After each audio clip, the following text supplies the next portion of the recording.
안녕하세요. 김동산이형입니다. 금주의 부동산 이슈에 대해서 오늘 설명해 드리도록 하겠습니다. 금주의 부동산 이슈 5가지를 꼽았습니다. 그 첫 번째가 외국인 주택 매입 규제, 두 번째는 한국주택금융공사 전세자금 대출 126%를 전면 시행, 세 번째는 한국은행의 기준금리 동결, 네 번째는 주택가격 상승세가 둔화되고 있다, 다섯 번째는 9월달 약 4만 가구에 공급된다고 합니다. 이런 5가지 주제를 가지고 AI와 함께 심층 분석해 보도록 하겠습니다. 그 첫 번째 이슈, 한국부동산원이 발표한 8월 마지막 주 아파트 가격 동향은 시장이 상승 동력을 잃어가고 있음을 명확히 보여주고 있습니다. 전국 주택 아파트 매매가 지수는 0.00% 변동률을 기록하면서 몇 주간의 미미한 상승세도 마감하고 완전히 보합세로 전환됐습니다. 서울 상승률은 3주 연속 둔화되고 있는데요.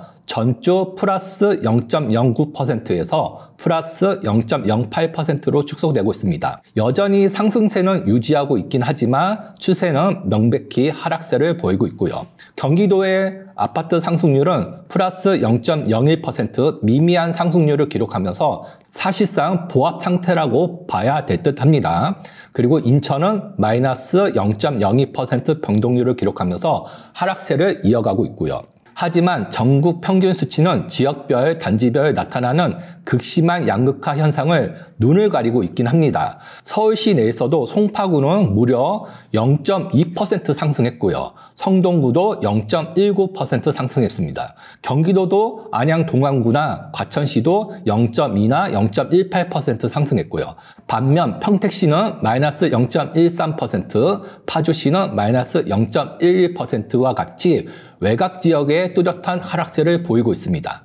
반면 전세가격 볼까요? 매매 시장과 대조적으로 전국 전세가격 지수는 상승폭을 확대하고 있습니다. 플러스 0.02%를 기록하고 있는데요. 서울의 전세가격 역시 학군 및 역세권 등 수요에 힘입어 상승세가 0.06% 확대되고 있습니다. 제가 부동산 이슈에서 많이 거론했죠. 매매 수요를 규제를 통해서 잡다 보니까 그 수요가 다 전세 수요로 넘어갔다. 그러면서 전세가 상승률이 조금 부담스럽다. 이런 현상이 눈으로도 이제는 확인이 되는 듯 합니다. 두 번째 이슈, 2025년 9월 약 2년 만에 월간 기준 최대 규모의 신축 아파트 공급이 예정된 달로 여러 기관의 집계에 따르면 총 공급량은 38,979가구에서 많게는 49,990가구에 이를 것으로 전망합니다. 이는 8월 공급량의 2배가 넘는 수치고요. 그리고 전국 총량에서 약 60%에 해당되는 25,276가구가 수도권에 집중되어 있고요. 지방에는 약 13,703가구가 공급될 예정입니다. 하지만 문제는 수도권 총 공급량 25,276가구 중에서 서울은 불과 1,800호에서 2,000호 정도의 공급이 불가합니다. 참 적죠. 보통 집값을 안정시키기 위해서는 전국적으로 약 50만 호가 필요합니다. 그거를 12개월로 나누면 월 평균 42,000호가 필요하고요. 수도권 기준으로 하게 되면 연평균 25만 호에서 30만 호가 필요하는데 그거를 12개월로 나누면 월 평균 2만 1,000호에서 2만 5천 호가 필요하고, 제일 중요한 거, 서울은 연평균 5만 호의 신축 아파트 공급이 필요하는데 집가격을 안정시키기 위해서 그거를 12개월로 나누면 월간 1,200호가 필요하는데 어때요? 그거의 절반밖에 9월 달에 공급이 안 되죠. 그리고 10월 달부터는 공급이 부재인 거고, 어쨌든 명백한 수치로도 우리가 살고 싶은 곳에 주택 공급은 없다는 게 명확히 보이네요. 여하튼 이 수도권 아파트 공급량 중에서도 우리가 관심 가져야 될 곳을 2개 꼽아봤습니다. 그 첫 번째가 광명시 철산동 철산자이 아파트, 7호선 초역세권이고요. 준서울이라고 불려질 수 있는 아파트 단지죠. 총 2,045가구 중 일반 분양이 무려 560호. 반업법입니다. 반업법 560호. 그리고 10억 로또라고 불릴 수 있는 송파구 신천동의 잠실드에 1,865가구 중에 무려 216가구. 거의 없다. 그러니까 우리가 관심 있는 아파트 단지 불과 1,000호도 안 되네요. 그러니까 서울의 극심한 신축 아파트 공급 물량, 이로 인해서 전월세 가격, 멀리 보면 아파트 매매 가격을 불안시키는 요인으로 작용될 것이라고 너무 명백히 보이는 듯 합니다. 그리고 세 번째 이슈, 2025년 8월 28일 한국은행 금융통화위원회는 기준금리를 현 수준인 연 2.5%로 유지하기로 결정했습니다. 한국은행과 정부 관계자들이 밝힌 동결에 주된 이유는 최근 서울을 중심으로 한 주택가격 상승세와 가계부채 증가세 등 금융안정 리스크를 관리할 필요성이라고 합니다. 그 집값 때문에 금리, 가뜩이나 경기가 둔화되고 있는데 이창용 총재는 부동산 시장 관련 심리를 진정시키는 것이 중요한 고려사항이었다고 명시적으로 언급하면서 시장 안정에 대한 강한 의지를 표명했습니다. 이는 경기 둔화에 대한 우려에도 불구하고 당분간 추가적인 통화 완화 정책보다는 부동산 시장 및 관련 부채를 억제하는 것을 우선순위에 두겠다는 명확한 신호라고 봐야 되겠죠. 이번 결정은 단기적으로 국내 부동산 안정성이 미국 관세와 같은 대외 경제 리스크보다 더 중요한 정책 과제로 부상했음을 보여주는 중대한 정책 기조의 전환을 의미합니다. 통상적으로 미국의 관세 부과와 같은 외부 리스크는 수출 중심 경제를 지원하기 위해 금리 인하 압력으로 반드시 작용이 돼요. 또한 경제가 잠재 성장률을 하회하고 있다는 점 역시 통화 완화의 전형적인 논거입니다. 그럼에도 불구하고 한국은행은 국내 주택 가격과 가계 부채를 명시적으로 언급하면서 금리 동결을 선택했습니다.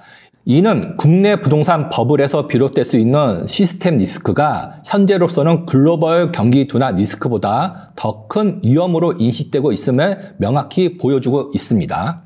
이제 한국은행의 다음 행보는 최근 발표된 정부의 대출 규제와 함께 곧 쏟아질 대규모 주택 공급 효과, 없을 것 같지만 어쨌든 앞으로 대규모 아파트를 어디에 지을 것이다. 그 공급 효과에 따라서 결정될 것으로 보입니다. 특히 9월 분양시장의 성적은 다음 금통위 회의의 중요한 판단 근거로 제공될 것이고요. 일부 분석가들은 한 달간, 9월달 한 달만 아파트 공급이 가능할 듯 하니까 이 공급이 가격 안정을 가져올 경우 한국은행이 10월 이후 금리 인하를 다시 고려할 수 있는 여지가 마련해 줄 것이라는 전망도 했습니다. 네 번째 이슈, 2025년 8월 28일 한국주택금융공사는 주택도시보증공사의 기준에 맞춰 전세자금 대출의 보증심사를 강화하는 이른바 126% 룰을 전면 시행했습니다. 이 규칙은 전세보증금이 해당 주택의 공시가격 140%에서 담보인정비율 90%를 곱한 값 140% 곱하기 90%, 즉 공시가격의 126%를 초과할 경우 보증서 발급을 거절하는 것을 골자로 합니다. 이 조치는 허그와 SGI 서울보증이 이미 유사한 기준을 적용하고 있던 상황에서 마지막 보증기관이었던 한국주택금융공사마저 규제를 강화했다는 점이 의미가 큽니다. 이로써 3대 공적 보증기관이 위험평가 기준이 완전히 통일되었고 고가전세 대출의 마지막 통로가 사실상 차단이 되었습니다. 부동산 중개 플랫폼 지토스의 분석은 이번 조치가 가져올 파급 효과를 명확히 보여주고 있는데요. 2023년 하반기 체결된 수도권 연립 다세대 주택 전세 계약이 27.3%가 이 새로운 기준을 충족하지 못하고 있음을 나타내고 있습니다. 지역별 편차는 더욱 심각합니다. 기준 미달 계약의 비율은 서울은 21%, 서울은 대부분 관악구나 강서구가 되겠네요. 경기도는 36.8%, 인천이 무려 49.9%로 훨씬 높게 나타났네요. 이는 인천 지역 빌라 임대인 2명 중 1명꼴로 기존 보증금 수준으로 새로운 임차인을 구할 수 어려워졌음을 의미합니다. 126% 누리 전면 시행은 시간의 양극화를 촉진하는 강력한 기폭제로 작용될 것입니다. 이는 비아파트 부분에 구조적인 불이익을 주면서 전세에서 월세로 전환을 가속화시킬 것입니다. 아파트는 일반적으로 시세 대비 공시가격이 높고 전세가율이 낮아 기준을 초과할 가능성이 상대적으로 매우 적습니다. 반면 빌라나 다가구 주택은 시세를 제대로 반영하지 못하는 낮은 공시가격 때문에 126% 룰은 매우 제한적으로 작용될 것이고요. 상당수의 비아파트 매물에 대한 신규 신규 세입자가 전세 대출을 받을 수 없게 되면서 임대인들은 전세 보증금을 대폭 낮추거나 월세 또는 반전세로 전환할 수밖에 없는 상황에 놓이게 됩니다. 아마 역전세로 인한 경매물건도 많이 출현할 것으로 보입니다. 인천 경매물건 엄청 많이 쏟아지고 있는데 큰일 났습니다. 이는 비아파트 임대차 시장에 특화된 신용경색을 유발시킬 거고요.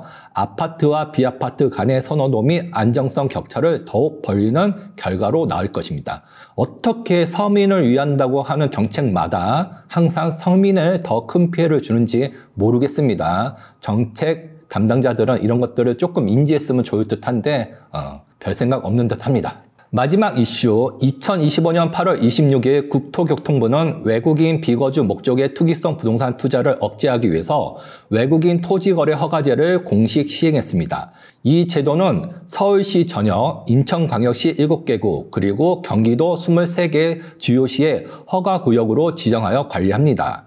규정에 따라 이 구역 내에서 주거용 부동산을 매입하려는 외국인 또는 외국계 법인은 사전에 관할시 군구청의 허가를 받아야 합니다. 허가의 핵심 조건은 실거주 목적을 증명시켜야 되고요. 허가를 받은 외국인은 허가일부터 4개월 이내에 해당 주택에 입주하고 2년간 실거주 의무를 준수해야 합니다. 또한 해외 자금 출처와 비자 유형 신고가 의무화됐고요. 불법 자금 반입이나 탈세 혐의가 발견될 경우 관계 기관을 통해서 해외 당국에 통보하는 등 강화된 감시 체제가 도입됩니다. 시장에서는 이번 조치가 해외 자본의 일부 지지되었던 초고가 아파트 시장의 투기 수요 유입을 줄이는 계기가 될 수 있다는 판단과 함께 이 조치만으로는 전체 부동산 시장의 안정화를 기대하기는 어렵다는 회의적인 시각을 보이고 있습니다. 당연하죠.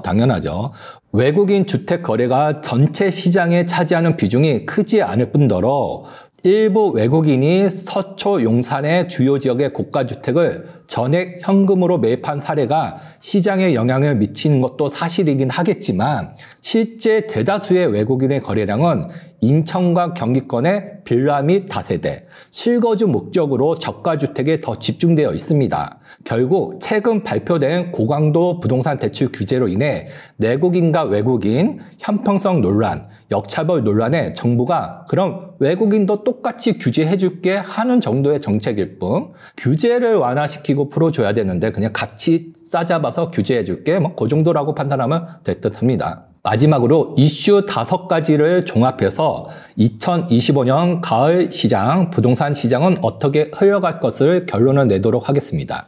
2025년 가을 시장의 향방은 매수 심리의 약화, 어쩔 수 없죠. 규제로 인해서 심리는 약화될 거고 신용 접근성 제한, 당연하죠. 대출이 안 되니까. 그리고 차입 비용의 불확실성, 대출을 해줄지 안 해줄지 불안하죠. 이런 것과 이꼬르 살고 싶은 주택은 없다. 공급은 부족하다. 그리고 근원적인 실수요 증가, 지방 각 도시의 수많은 젊은이들이 서울 수도권으로 올라오고 있죠. 이런 대립구조에서 새로운 방정식 결과에 따라 결정될 것이라고 판단합니다. 이 경쟁의 결과가 향후 시장의 방향을 정의할 거고요. 제 개인적인 생각은 단기적으로는 정부의 부동산 규제책으로 인해서 집값을 잡은 듯한 정부의 승리처럼 보일 듯하지만 장기적으로 본다고 하면 수급 불균형으로 인해서 수요 대비 공급 부족으로 인해서 장기적으로는 결국에 시장이 승리하지 않을까. 살짝 농담을 한다고 보면 현생 인류 호모 사피엔스가 출현한 약 30만 년 전부터 시장을 이겼던 어떠한 정부의 정책도 없었습니다. 항상 장기적으로는 수요와 공급에 의해서 시장의 가격이 형성된다는 것은 30만 년 전부터 있었던 내용이니까 그거를 잘 인지하시기 바랍니다. 금주의 부동산 이슈는 여기서 마무리하고요. 다음 주도 좀 더 새로운 부동산 이슈를 가지고 AI와 함께 분석해 보도록 하겠습니다. 좋아요, 댓글, 알람 설정 부탁드리고 다음 주에 뵙도록 하겠습니다.